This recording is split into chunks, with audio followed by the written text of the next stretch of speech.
I'm not asking you to sneak, Don. I'm not asking you to be disloyal. Your loyalty to Wilder is your most appealing characteristic. But you must every now and then ask yourself whether you're being quite fair to yourself, especially now that Sir John is an ambassador with no ambassadoring to do. I suppose you learnt the trick when you were a business consultant. What trick? Why, leaving somebody so far out on a limb that they chuck it in out of sheer boredom without even a golden handshake. Now that, for you, Don, is a staggeringly uncharitable thought. Besides, there are no golden handshakes in the Foreign Office. So why don't you just ask him to resign? I have. And he refused.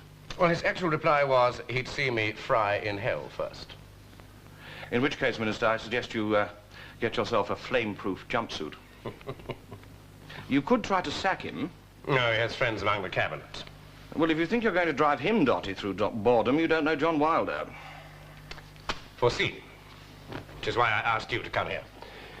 He's about as capable of remaining inactive as Vesuvius.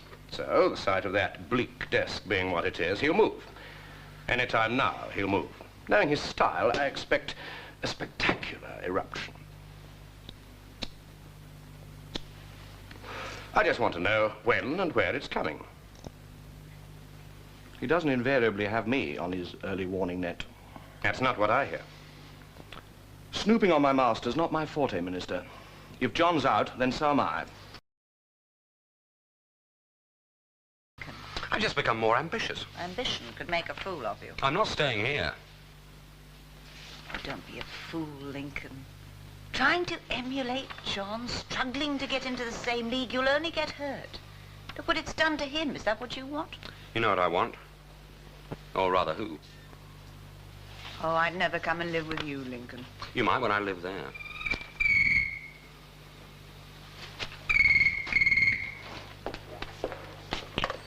Three, 492. Hello? Hello?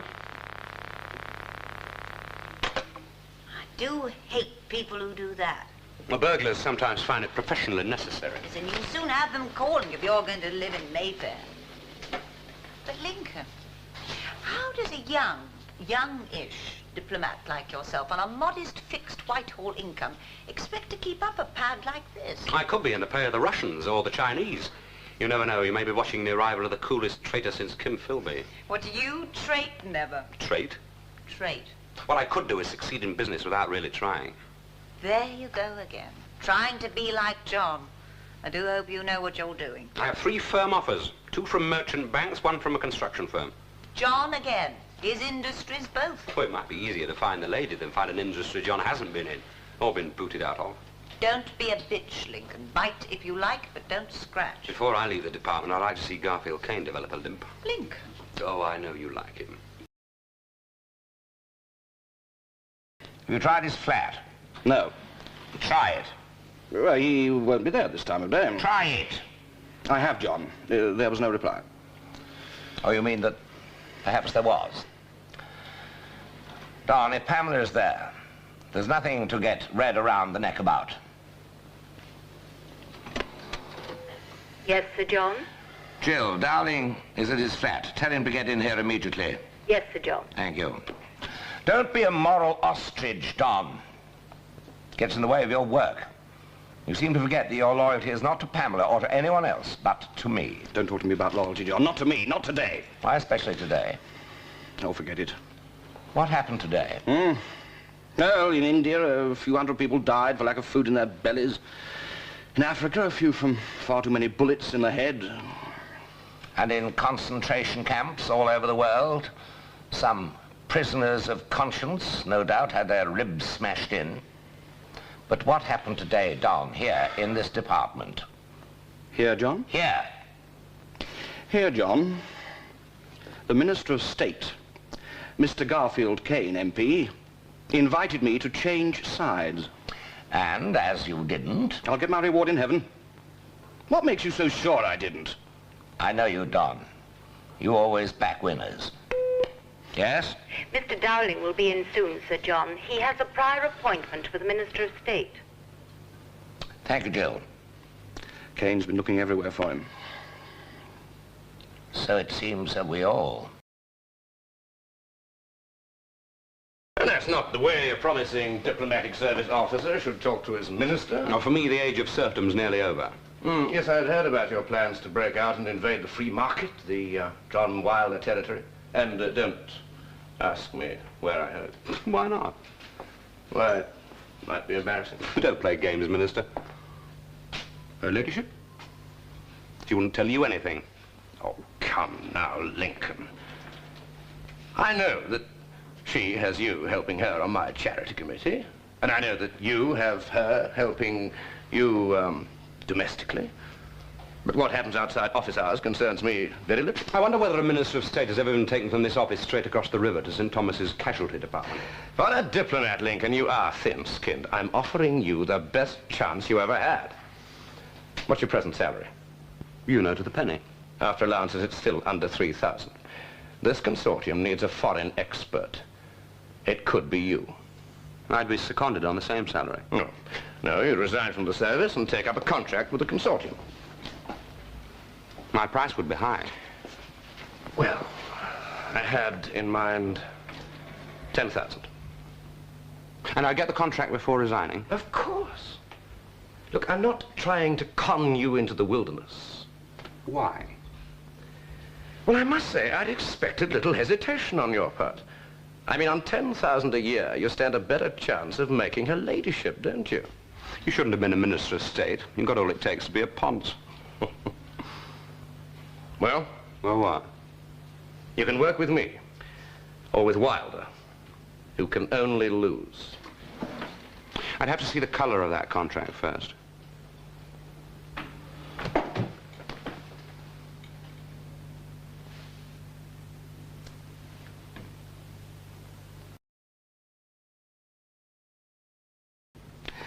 What did he offer? That's beneath contempt. My question or his offer? Lincoln, that consortium is not going to happen. I have a better idea.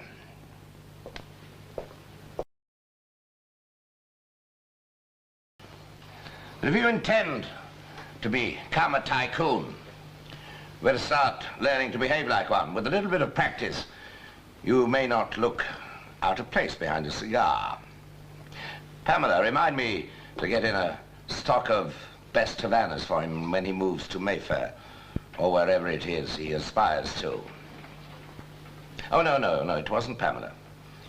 If you spend half your mornings on the phone to West End agents, you must expect a little gossip.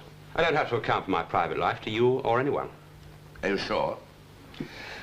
When your private life gets in the way of your professional, you'd better. At least to Foreign Office Security. Well, yes.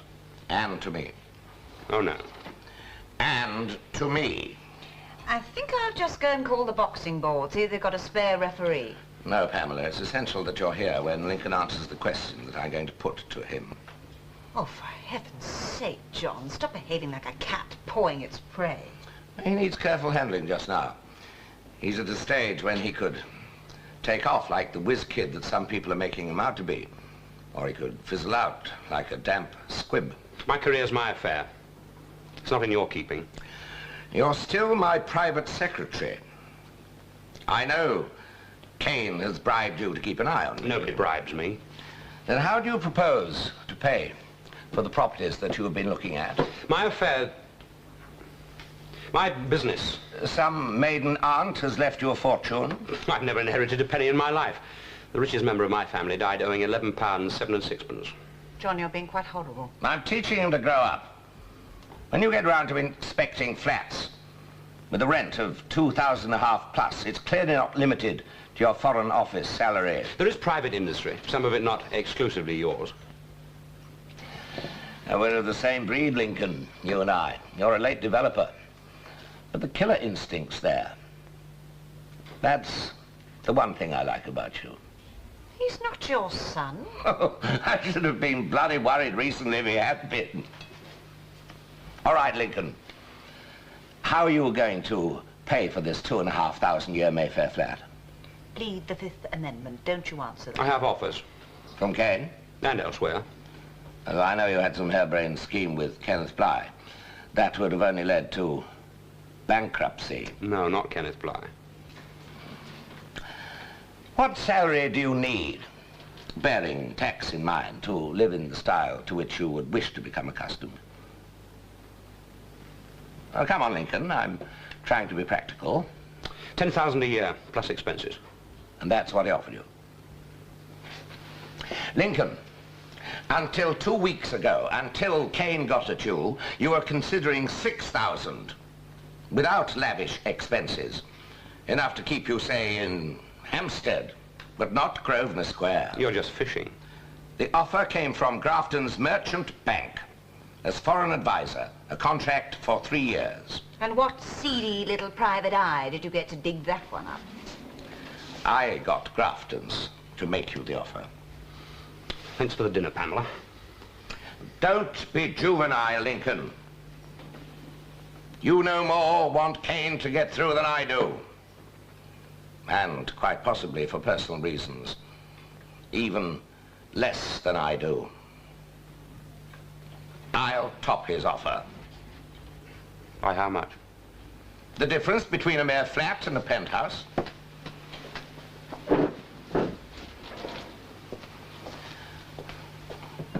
Have some more brandy, Lincoln. Might help you to make up your mind.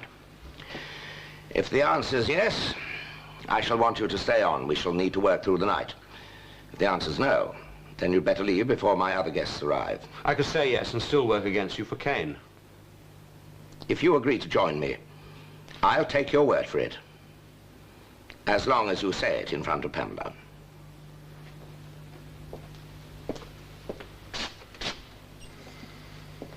Ingham, don't lose your ash.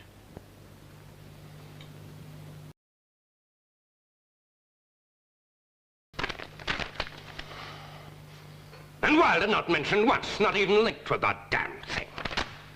Now, one of you must have had some inkling. No, Minister? Not even a whisper. I heard there was an all-night meeting at Wilder's house with Wendell and Norton present, and, others. And what happened to that Paris trip he was supposed to be making? Cancelled. If it was ever on. Far from wrecking the consortium in Paris, he's crippling its chances without even moving out of his office. He hasn't been here for days. Then where the hell has he been? Doesn't anybody check? Shouldn't you know, Lincoln? Not that you should admit to your extra duties with a temporary civil servant present. All right, Henderson, leave us. But don't roam too far. Well? If Fowler is suggesting because I'm also with intelligence I should know of Wilder's movements, he's forgotten what it's all about. I doubt whether they even give him a second look. Then they should be carpeted for dereliction of duty. Yes, Jane? Mr. Orwell's here. Show him in. I'd like you to stay, Jason. And you too, Lincoln. Now, don't worry, Frank, you're among friends. Which is quite a change. Sir Jayston Fowler is Deputy Under-Secretary at my department and must necessarily be in the picture. And Lincoln Dowling you've already met. He'll most likely be working for the consortium. If it ever comes to anything? Oh, now, don't throw in the sponge, Frank. You've only just started fighting. I've already been knifed in the back twice. Well, it's your spine they're going for. They know it's your weakest part.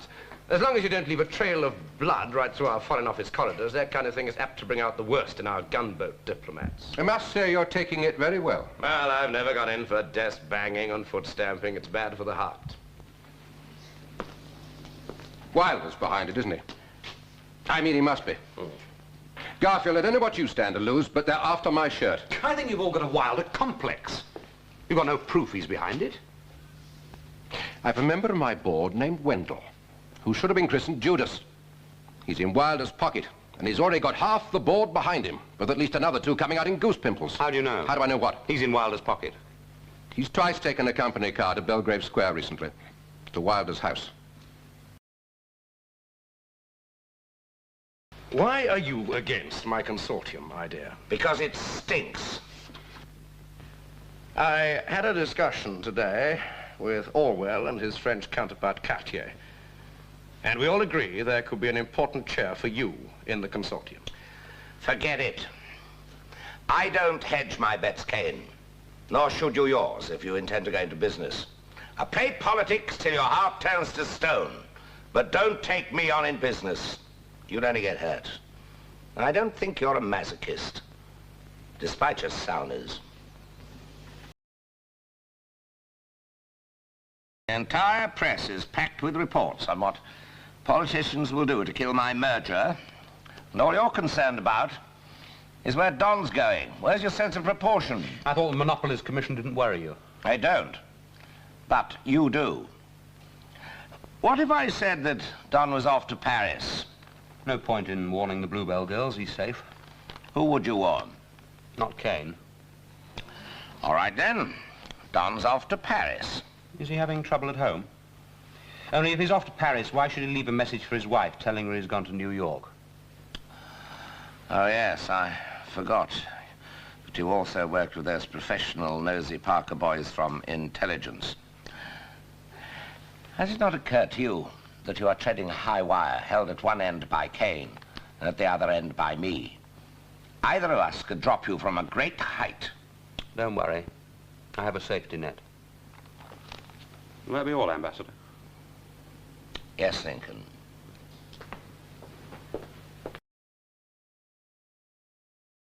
You know, if Wilder had a trace of decency, he'd resign now. Do you think he might, Minister? No. Pity. He's still the outsider to you, isn't he, Jayston? He belongs in the marketplace, not this office. Now there, if you're not careful, is where we might part company. Don't forget, and certainly not while I'm the minister here, that we are the Department for Special Situations and Trade, and that calls for men from the marketplace. I'm one. Ah, but you do have an instinct for the more civilized virtues of diplomacy. I'm a salesman, Jayston. As an orphan, I had to spend most of my early life selling myself. You strolled through Eton and Oxford and then nobly offered your services to the country. In fact, you are less my kind, really, than Wilder is, so just disabuse yourself of this idea that selling is a dirty word. Yes, Jane? Mr. Dowling to see you, Minister. Oh, send him in, Jane. And bring some coffee, will you? You may not know where Henderson's gone, but be sure Dowling will. Yes, I feel that that young man knows far too much for the peace of mind of any of us. His extramural work for intelligence is corrupting him. Good morning, Lincoln. You read the papers? Quite a killing, Minister. And what does your suspicious mind tell you could still stop my consortium, if anything? Don't count your French chickens yet. No. Wilder was up before daybreak. And busy by sunup. We were curious as to where Don Henderson has gone. Do you know? Oh, yes. He's gone to Paris. Oh. Now a cup for Mr. Dowling. Oh, no, if you don't mind, I have some clearing up to do for Wilder. Clearing up to do for Wilder. Now, that has a very comforting ring about it. The sound of impending departure.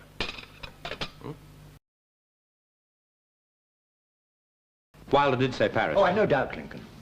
Anyway, it was probably a dummy run to fool us. Us, Lincoln?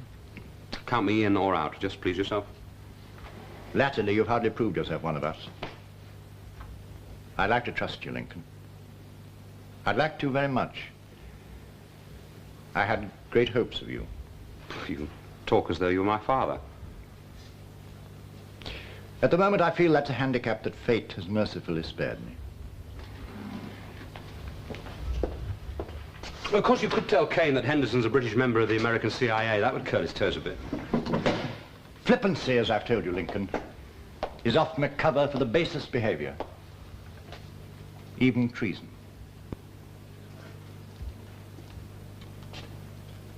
Are you coming to help or not?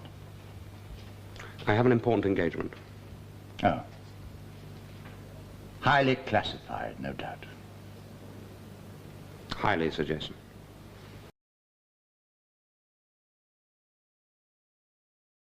Well? Oh, Lincoln, don't be ridiculous. I mean it. Yes, I know you do. That's what makes it so sad. You must stop rushing at life. Learn to pace yourself. Like Garfield Kane? No. Like the man you've more in common with, John. All we have in common at the moment are mergers. His big business merger, and mine with you.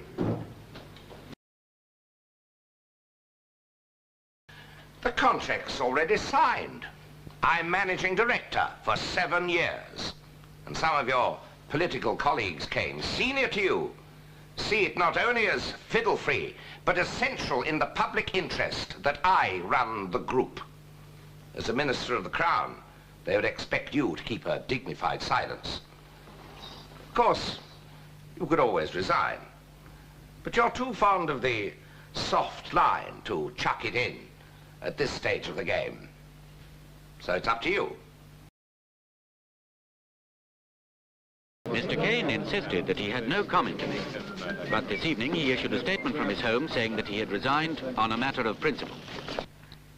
His resignation will enable him to make a full statement to the House of Commons tomorrow.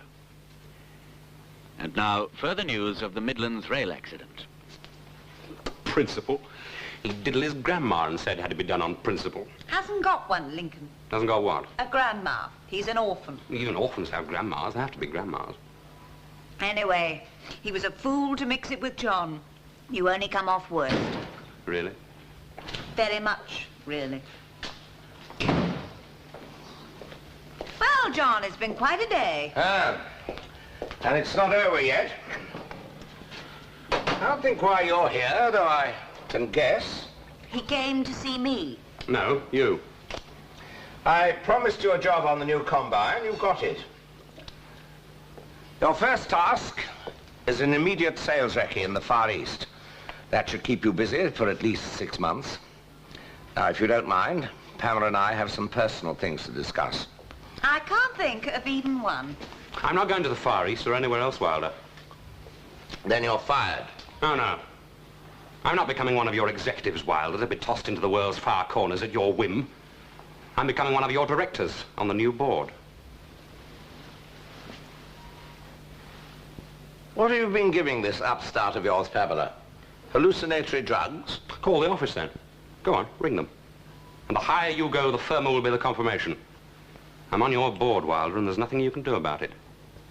Besides, I've just taken a 3-year lease on a new place in Grosvenor Square.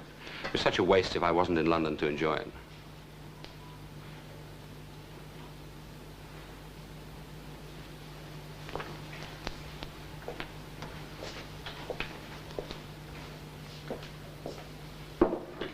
You're wasting your time. What's the address? The address? It's of Lincoln's new place. Flat 2, 190 Grosvenor Square. Well, your extra duties at the Foreign Office have paid off, haven't they? Do your chums in intelligence make a habit of squeezing people onto boards, or is this a special for services rendered?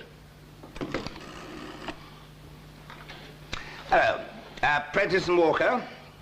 This is Sir John Wilder. I want you to send round a box of your very best Havana cigars to, yeah, all right, get a pencil and paper. I wouldn't say no to one now.